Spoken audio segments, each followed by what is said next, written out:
Bismillahirrahmanirrahim. Assalamualaikum warahmatullahi wabarakatuh.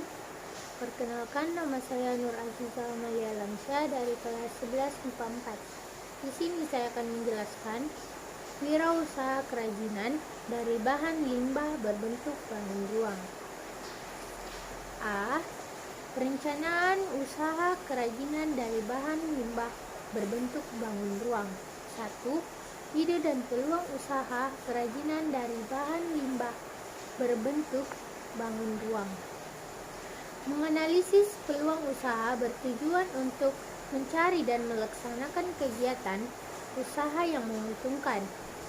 Rencana dalam wirausaha perlu dianalisis untuk mengenali kelemahan-kelemahan yang dapat mengakibatkan kesulitan-kesulitan keberlangsungan usaha.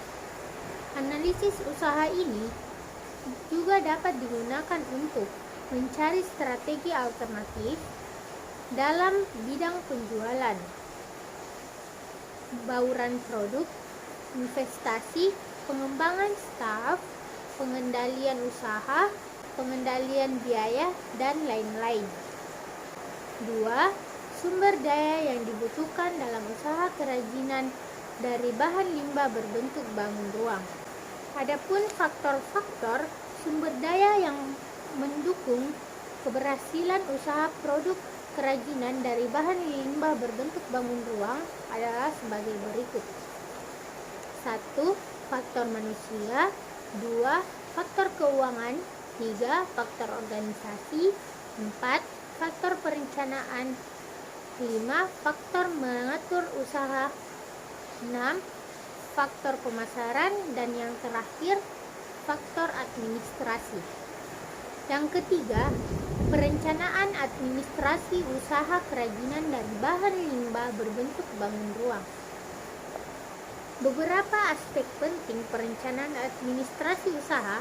Yang pertama, mengurus izin usaha. Yang kedua, penetapan besarnya retribusi. Yang ketiga, surat izin usaha perdagangan atau SIUP. Yang keempat, pengurusan pajak. Yang kelima, membuka rekening bank. Yang keenam, tanda daftar perusahaan atau TDP. Yang terakhir, menganalisis mengenai dampak lingkungan atau AMDAL. Yang keempat, perencanaan pemasaran usaha kerajinan dari bahan limbah berbentuk bangun ruang. Faktor pemasaran dapat dikatakan berhasil jika jangkauan pasar semakin luas dan masa produksi dapat bertahan dalam waktu yang lama. Untuk hal-hal itu yang perlu dipertimbangkan meliputi sasaran pasar, selera konsumen, citra produk, saluran distribusi, dan penentuan harga. Ada 6 kegiatan dan rencana pemasaran yang bisa dilakukan untuk mengomunikasikan produk dan merek usaha, yaitu sebagai berikut. 1. Penjualan personal atau personal selling. 2. Iklan atau advertising. Yang ketiga, promosi penjualan atau sales promotion. Yang keempat, publikasi atau publication. Yang kelima, sponsorship. Yang keenam, komunikasi di tempat konsumen yang akan membeli atau pin of purchase. Yang terakhir, komunikasi dengan sistem ini bertujuan untuk mempengaruhi seseorang pada saat orang tersebut akan mengambil keputusan untuk membeli sebuah produk. B. Sistem produksi usaha kerajinan dari bahan limbah berbentuk bangun ruang. Yang pertama, aneka produk kerajinan dari bahan limbah berbentuk bangun ruang. Ada beberapa. Yang pertama, kerajinan dari limbah bunga kering. Yang kedua, kerajinan dari limbah tempurung kelapa. Yang ketiga, kerajinan dari limbah kayu. Yang keempat, kerajinan dari limbah akar bambu. Yang kelima, kerajinan dari limbah tulang ikan. Yang keenam, kerajinan dari limbah kulit kerang. Yang ketujuh, kerajinan dari limbah botol plastik. Yang ke-8, kerajinan dari limbah styrofoam atau gabus. Yang ke-9, kerajinan dari limbah karet ban. Yang ke-10, kerajinan dari limbah kaleng. Selanjutnya, kerajinan dari limbah botol kaca. Dan yang terakhir, kerajinan dari limbah logam. 2. Manfaat kerajinan dari bahan limbah berbentuk bangun ruang.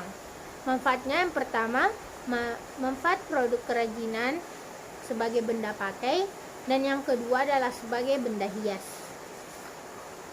Yang ketiga, potensi kerajinan dari bahan limbah berbentuk bangun ruang.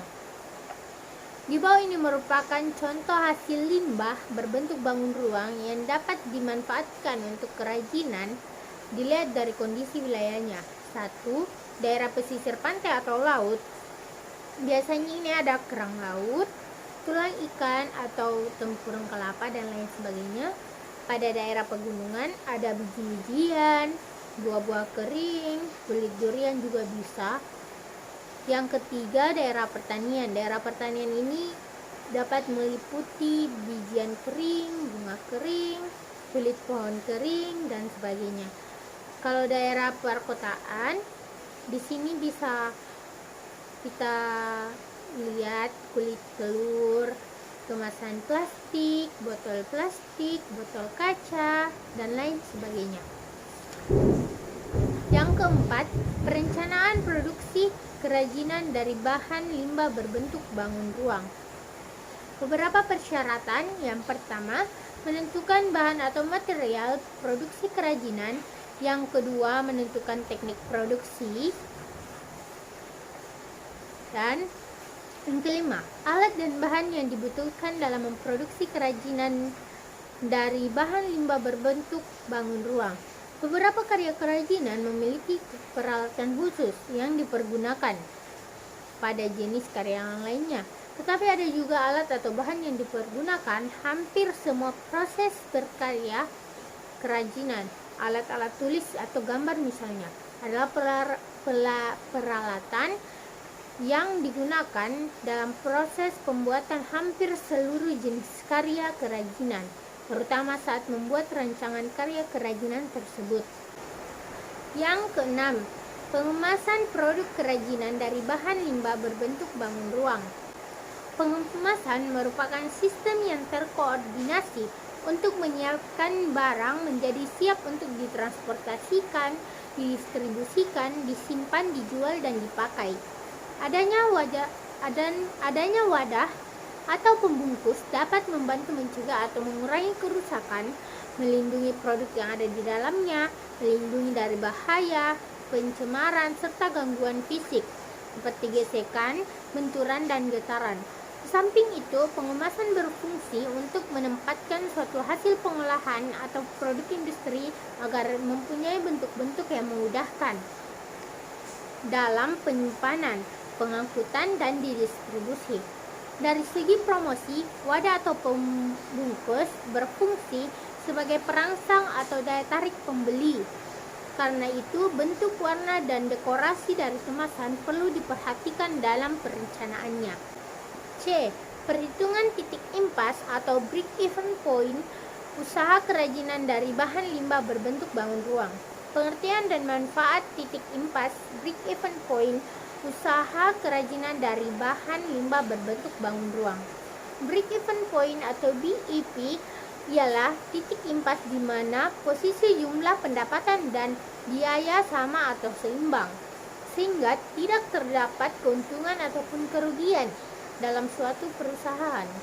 Manfaat analisis break-even point atau titik impas. 1. Jumlah penjualan minimal harus dipertahankan agar perusahaan tidak mengalami kerugian. 2. Jumlah penjualan yang harus dicapai untuk memperoleh keuntungan tertentu. 3. Seberapa jauhkah yang harus dicapai untuk memperoleh keuntungan tertentu. 4. Seberapa jauhkah kekurangan penjualan agar perusahaan tidak menderita rugi. Yang kelima, untuk mengetahui bagaimana efek perubahan harga jual biaya dan volume penjualan terhadap keuntungan yang diperoleh. 2. Komponen perhitungan titik impas atau break-even point usaha kerajinan dari bahan limbah berbentuk bangun ruang.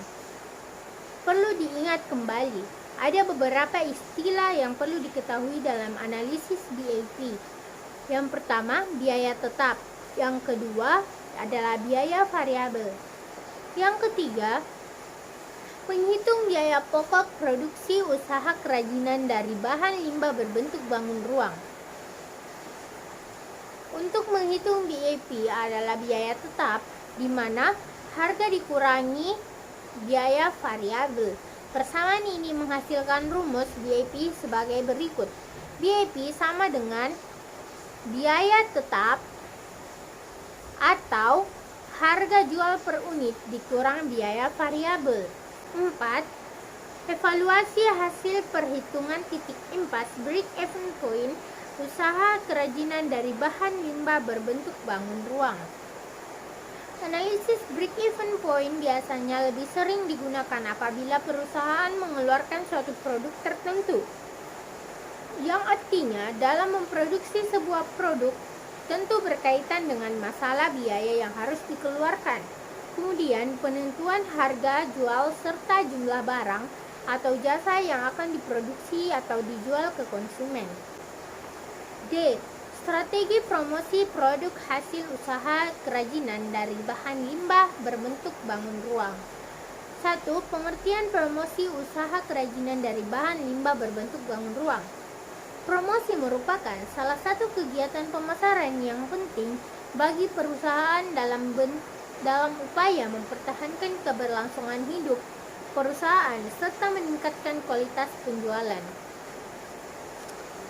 Yang kedua, menentukan strategi promosi produk hasil usaha kerajinan dari bahan limbah berbentuk bangun ruang. Yang pertama, periklanan atau advertising. Yang kedua, promosi penjualan atau sales promotion. Yang ketiga, penjualan tatap muka atau personal selling. Yang keempat, publisitas atau hubungan masyarakat. Yang ketiga, melakukan promosi produk hasil usaha kerajinan dari bahan limbah berbentuk bangun ruang. Ada banyak cara untuk memasarkannya. Yang pertama, dengan yang kecil. Kenalkanlah produk kerajinan tersebut kepada guru-guru, teman-teman, orang tua di rumah, keluarga. Dan yang kedua, manfaatkanlah teknologi atau media sosial seperti Facebook, Instagram, Twitter. Itu semua bisa dijadiin tempat pemasaran produk tersebut. E. Laporan kegiatan usaha kerajinan dari bahan limbah berbentuk bangun ruang. 1. Pengertian dan manfaat laporan kegiatan usaha kerajinan dari bahan limbah berbentuk bangun ruang. Laporan kegiatan usaha adalah penyampaian informasi sehingga tercipta komunikasi antara yang melaporkan dan pihak yang memberi laporan. Fungsi dan tujuan laporan kegiatan ini adalah untuk memberitahukan persoalan kegiatan usaha secara detail dan objektif serta memberikan keterangan atau informasi yang singkat tentang kegiatan usaha. 2. Menganalisis laporan kegiatan usaha kerajinan dari bahan limbah berbentuk bangun ruang. Pada dasarnya yang perlu dianalisa adalah 1. Bidang kegiatan usaha, 2. Rugi atau laba, 3. Bidang keuangan, 4. Bidang permodalan, 5. Bidang administrasi dan pembukuan, 6. Bidang ketenaga kerjaan, 7. Bidang pemasaran, 8. Bidang organisasi. Sekian penjelasan dari saya, kurang dan lebihnya mohon dimaafkan. Terima kasih. Assalamualaikum warahmatullahi wabarakatuh.